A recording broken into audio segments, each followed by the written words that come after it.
मिलिए अनुपमा की सुपर सास से। मिलिए अनुपमा की मोटी बा से।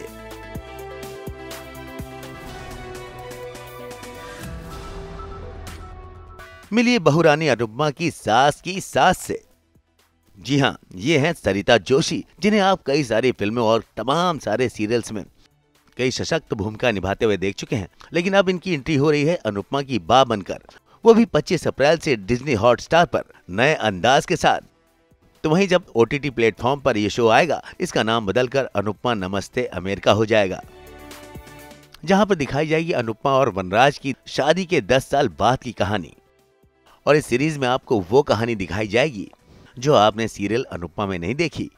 तो अनुपमा नमस्ते अमेरिका में और क्या क्या होगा खास, और अनुपमा की मोटी बा बनकर आई सरिता जोशी ने सास बहू और बेटिया के साथ अनुपमा नमस्ते अमेरिका से जुड़ी कई सारी बातें शेयर की और अपने किरदार के बारे में भी चर्चा की।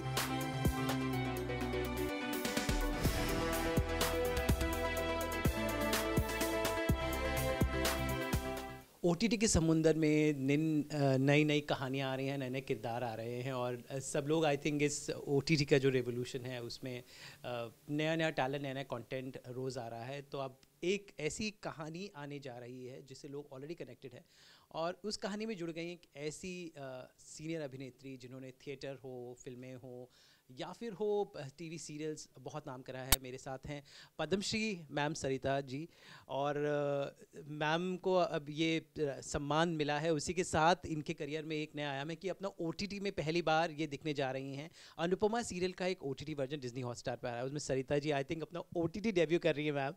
तो इतना इन्होंने काम किया है, it's a legend. But I think एक OTT डेब्यू पहली बार जो कर रहे, तो आई थिंक जब आप पहली बार स्टेज पर आई थी वो फीलिंग और अब कुछ फ़र्क है उसमें? डेफिनेटली वो उस वक्त मैं छोटी बच्ची थी और बचपना होता है यानी कुछ समझ नहीं होती, लेकिन यहाँ तो मुझे तसल्ली है कि मैं एक ऐसे अच्छे हाथ में हूँ लाइक राजन साई, और अनुपमा वैसे भी स्टोरी अच्छी है, उसका काम मैं देख चुकी हूँ, रूपाली को देख चुकी हूँ, सिद्धांशु, और दोनों और सभी पूरी टीम इतनी अच्छी है और बहुत अप्रिशिएट हुआ है ये सीरियल, राइट।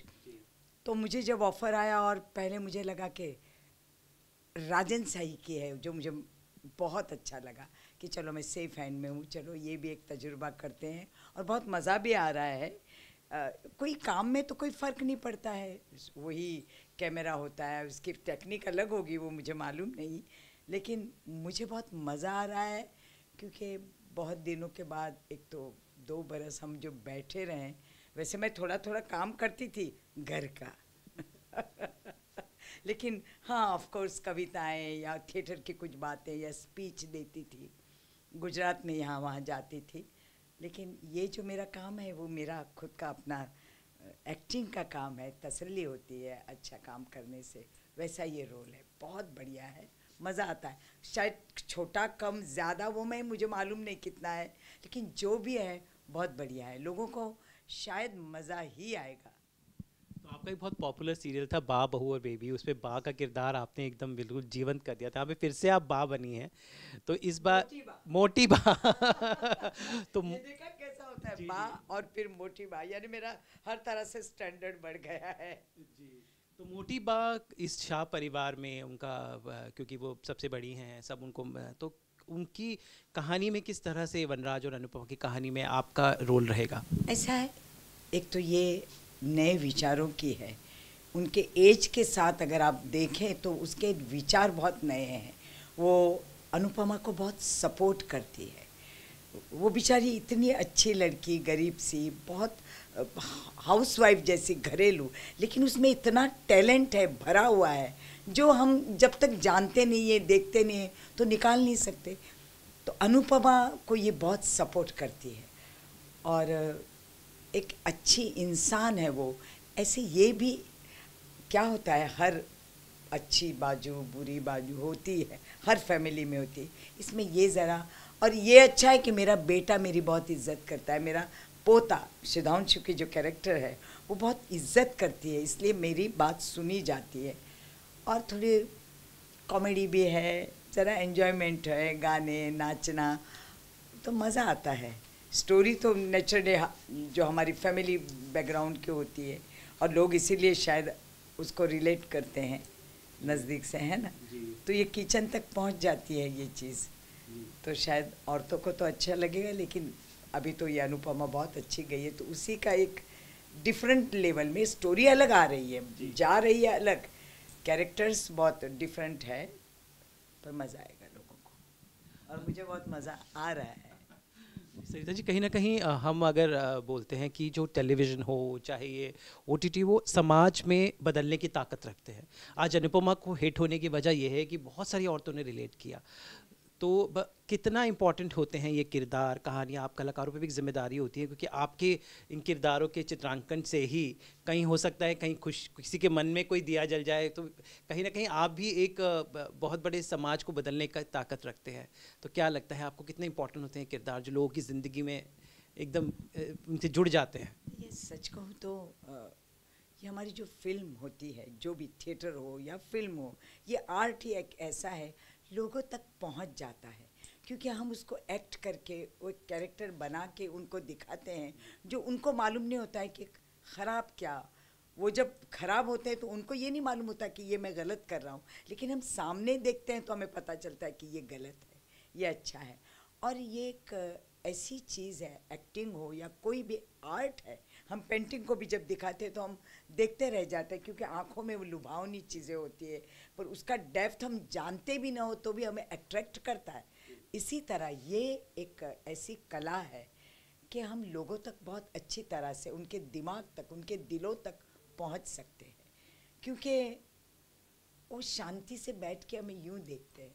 हम यूँ काम में गड़बड़ी करते हैं तो हमें पता भी नहीं चलता कि हम क्या करते हैं, लेकिन हम कभी भी जब टीचर जो ये हम लोग बच्चों को नहीं बोलते कि प्लीज़ कॉन्सेंट्रेट करो, तो ये एक ऐसी चीज़ है कि अपने आप कॉन्सेंट्रेशन हो जाता है, हम अपने आप इन्वॉल्व हो जाते हैं, हमको वो एडिक्ट भी करता है चाहे, और वो बहुत अच्छी बात है ज़्यादा ना हो, लेकिन एंटरटेनमेंट बहुत ज़रूरी है इंसान के लिए, हर इंसान के लिए। पीस, शांति, हम अपने झंझटों से दूर हो जाते हैं, और उसके बाद भी आपको ये सब देखने मिलता है कि आपको शायद थोड़ा सुशिक्षित करता है, शिक्षण मिलता है। हाँ, बेजी यस यस, तो ये आर्ट ऐसा है। मैम, इतने सारे आपके, चाहे रंगमंच हो, टीवी का मंच हो, पद्मश्री मिलना हर एक कलाकार के लिए सबसे बड़ी बात होती है। तो कैसा था वो, कैसे थे वो भाव, कैसा था वो मंजर जब आपको नवाजा गया? तो जब मुझे संगीत नाटक एकेडमी का अवार्ड मिला था तो मैं ऐसे टेबल पर थी उस ज़माने में, और मैं ज़रा उम्र भी मेरी 40-45, 88 यानी हाँ ऐसा होता कुछ था। तो जब मुझे पेपर में से या टाइम्स ऑफ इंडिया में से रेणुका शानी की मम्मी उस वक़्त थी, तो उन्होंने फ़ोन किया कि सरिता तुझे संगीत नाटक एकेडमी का अवार्ड मिला। तो मुझे खुशी हुई, पर मैं टेबल पर से कूद पड़ी थी। और अब ये फ़र्क था कि इतने अवार्ड मिल चुके, मेरा काम मैंने देखा, अप्रिशिएट हुआ है, उस मंज़र से गुज़र चुकी हूँ। तो जब दिल्ली से मुझे ये फ़ोन आया कि सरिता जी आपको संगीत नाटक एकेडमी का अवार्ड कब मिला था, मैंने बोला मुझे याद नहीं था, तो भी मैंने अंदाज़ा लगा कि 88 या कुछ, और वो सही, हम आपको पद्मश्री अवार्ड से नायत करते हैं, आप स्वीकृत कर देते हैं, हमें स्वीकृति देती है, अपने आप स्वीकार करती है।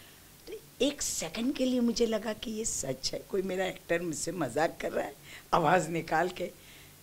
जब उन्होंने सामने से कहा जी सरिता जी मैं ये नाम उन्होंने दिया मुझे, तो मैंने कहा मुझे बहुत खुशी, पर क्या होता है वो एक डिग्निटी आ जाती है, हम वो बच्चे की तरह हाय या कूदी नहीं थी मैं, उसमें एक खुशी, एक रिस्पेक्ट मुझे अपने काम के लिए हुई थी।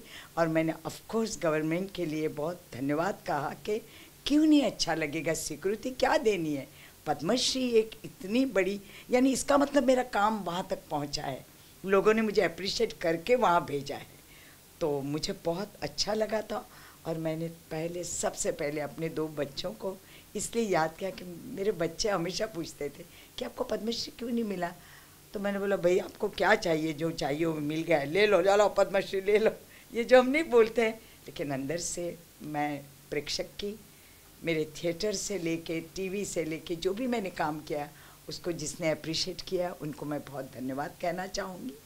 और of course government of India जिन्होंने मुझे ये पद्मश्री का यानी अवार्ड दिया है, उसके लिए मैं बहुत बहुत बहुत अपने आप को एक तो धन्यवाद कहूँगी कि मैंने ये काम किया है, अप्रिशिएट करती हूँ अपने आप को और ईश्वर को। Thank you. जाते जाते मोटिबा आ रही है, तो मोटिबा के अंदाज में दर्शकों को कहीं बता दीजिए कि अनुपमा की लाइफ में अब आप कैसे आ रही हैं, जो आपका स्टाइल होगा, आई एम श्योर। जो मोटिबा अभी क्या है कि ये जो लड़कियां लकड़े के वो शूज़ पहन के घूमती है ना, आपने देखा है कभी कभी? इतने बड़े हमारे गांव में, हम लोग जब छोटे थे तो हमारे गांव में हम लोग लकड़ी ऐसे लेते थे, उस पर ऐसे चढ़ते थे और यूँ टुक टुक टुक टुक टुक टुक करके घूमते थे। मेरी अनुपमा डांसर है, परफॉर्मेंस, डांस परफॉर्मेंस करने वाली है अमेरिका में। तो मज़ा आता है देख के अपनी फैमिली में से कोई ऐसा एक है जो कलाकार है और जा रहा है और हमारे हिंदुस्तान का नाम करेगा, ये सोच के ही टेसड़ो। मुंबई से अमित त्यागी के साथ ब्यूरो रिपोर्ट।